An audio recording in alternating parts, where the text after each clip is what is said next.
சாயிபாபாவின் பக்தர்களாகிய நம்மிடமிருந்து எதையும் எதிர்பார்த்து கொண்டிராது நம்மை ஆன்மீக முன்னேற்ற பாதையில் அழைத்துச் செல்வதில் சாய்பாபா தம்மாலான முழு முயற்சியை எப்போதுமே செய்கிறார்.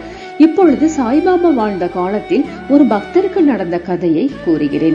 சுமாராக 1905ஆம் ஆண்டில் நானா சாஹிப் சாந்தோகர் சீடடியிலிருந்து 100 மைல்களுக்கு அப்பால் உள்ள காண்டேஸ் ஜில்லாவில் உள்ள ஜாம்னர் என்ற ஊரின் மம்லதாராக இருந்தார். அவரது மகளான மைனாதாயி கருவுற்று இருந்தார்.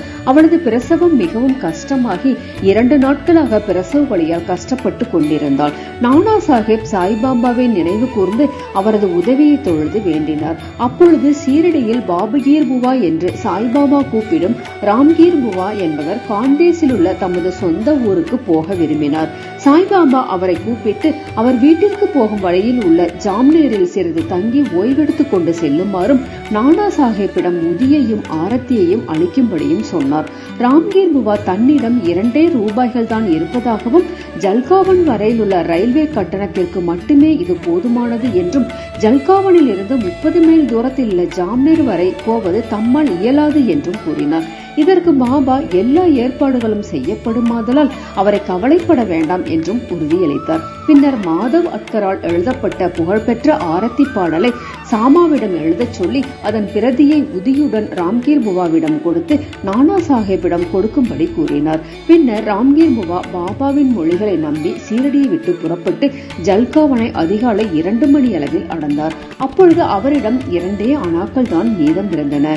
மிகவும் நெருக்கடியான நிலைமையில் இருந்தார். அப்போது யார் சீரடியை சேர்ந்த பாபகீர் புவா என்று யாரோ கூப்பிடுவது கேட்டது.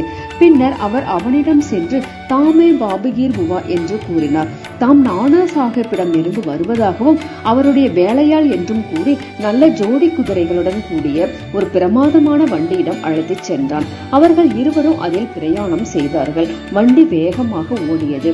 அதிகாலையில் அவர்கள் ஓடைக்கரை ஒன்றை அடைந்தனர். வண்டியோட்டி குதிரைகளை தண்ணீர் கொடுக்க அழைத்துச் சென்றான். பின்னர் திரும்பி வந்து சிறிது உணவு உட்கொள்ளுமாறு தான் கொண்டு வந்திருந்த சிற்றுண்டிகளை கொடுத்தான். ராம்கீர் புவா அதனை வாங்க யோசித்தார். அப்பொழுது வண்டியோட்டி நானா சாஹிப் இந்த சிற்றுண்டிகளை எல்லாம் கொடுத்தனுப்பி இருப்பதாகவும் தயக்கமின்றி வாங்கிக் கொள்ளுங்கள் என்று கூறினார். பின்னர் இருவரும் சிற்றுண்டி உண்டு மீண்டும் புறப்பட்டனர். பொழுது விடியும் போது ஜாம்னேரை அடைந்தனர். ராம்கீர் புவா சிறிது சிறுநீர் கழிக்கு சென்று சில நிமிடங்களில் திரும்பி வந்தார். அப்பொழுது குதிரை வண்டியையும் வண்டியோட்டியும் காணாது பேச்சற்றவரானார். பின்னர் அருகில் உள்ள கச்சேரிக்கு சென்று விசாரித்து மம்லதார் வீட்டில் இருப்பதை அறிந்து கொண்டார். நானா சாஹிப்பின் வீட்டிற்கு சென்று தம்மை அறிமுகப்படுத்திக் கொண்டு பாபாவின் உதியையும் ஆரத்தியையும் அளித்தார்.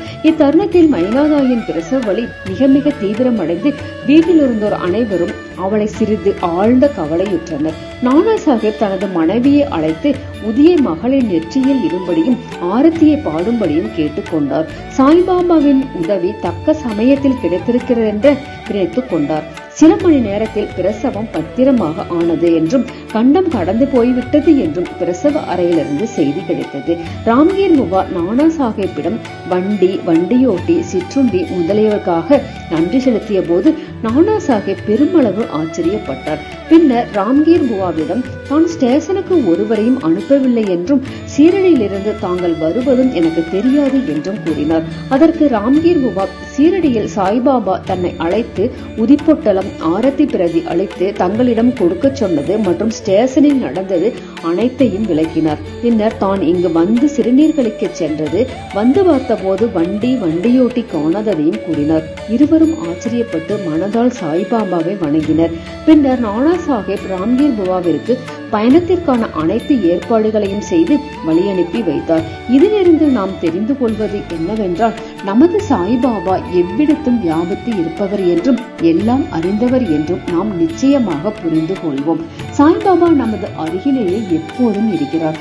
எந்த ரூபத்தையும் எடுத்துக் கொள்கிறார். பிரியமுள்ள பக்தர்களிடம் தோன்றி அவர்களை திருப்திப்படுத்துகிறார். சாய்பாபாவின் பக்தர்களாகிய நாம் அனைவரும் முழு மனதுடனும் நம்பிக்கையுடன் நம் வேண்டுதல்கள் அனைத்தையும் அவரிடம் கூறி பொறுமையுடன் காத்திருப்போம். கண்டிப்பாக நிறைவேற்றி வைப்பார். நல்லதே நடக்கும். ஓம் சாய்ராம். என்னுடைய சேனலை சப்ஸ்கிரைப் பண்ணாதவங்க பண்ணி வச்சுக்கோங்க. அடுத்து நான் போடுற சாய்பாபாவின் அற்புதங்கள், மகிமைகள், அவரின் வாழ்க்கை வரலாறு, விரத முறைகள் பற்றிய வீடியோக்கள் உங்களுக்கு வரும்.